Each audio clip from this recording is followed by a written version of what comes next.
مبلغ دعوت اسلامی ابو بنتین حافظ حاجی حسان رضا عطاری المدنی نے معاون دعوت اسلامی حاجی توفیق عطاری کے لیے ہونے والے ایصال ثواب مدنی حلقے میں زمزم نگر حیدرآباد باب الاسلام سندھ پاکستان میں شرکت فرمائی. مناظر ملاحظہ کیجیے.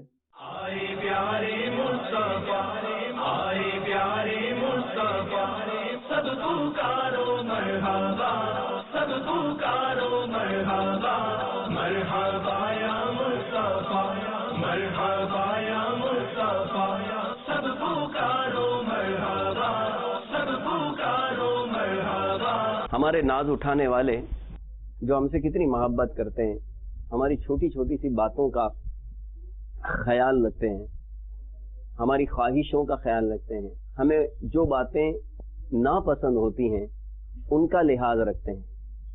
یہی چاہنے والے، یہی دوست، یہی احباب ایک وقت آئے گا کہ وہ بھی ہمارا ساتھ چھوڑ دیں گے، وہ کچھ کر بھی نہیں پائیں گے، چاہیں گے تو بھی نہیں کر پائیں گے. اور یہی ہوتا ہے، یہی ہوتا چلا آ رہا ہے. یہ دنیا کا دستور ہے کہ ہم بھی اسی یعنی دستور کا ایک گویا کے حصہ ہیں. ہم سے پہلے ہزاروں لاکھوں لوگ آئے، چلے گئے، اچھے اعمال کیے تو ان کو ان اعمال کی جزا مل رہی ہوگی، اور جنہوں نے برے اعمال کیے وہ اپنی کرنی کا پھل بھگت رہے ہوں گے.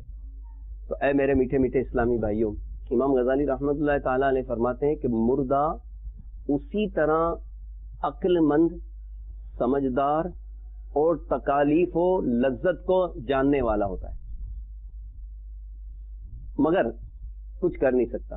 امیر اہل سنت فرماتے ہیں خدا کی قسم، تشویش اور سخت تشویش، خوف اور سخت ترین خوف کا معاملہ ہے.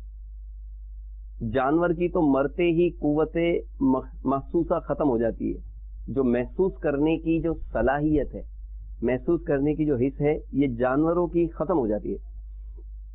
مگر انسان کی عقل اور محسوس کرنے کی طاقت جو کی تو باقی رہتی ہے، بلکہ دیکھنے اور سننے کی قوت کئی گنا بڑھ جاتی.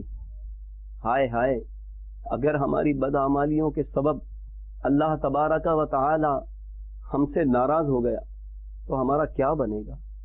ذرا سوچے تو صحیح میرے میٹھے میٹھے اسلامی بھائیوں. مرحبا یا مصطفیٰ، مرحبا یا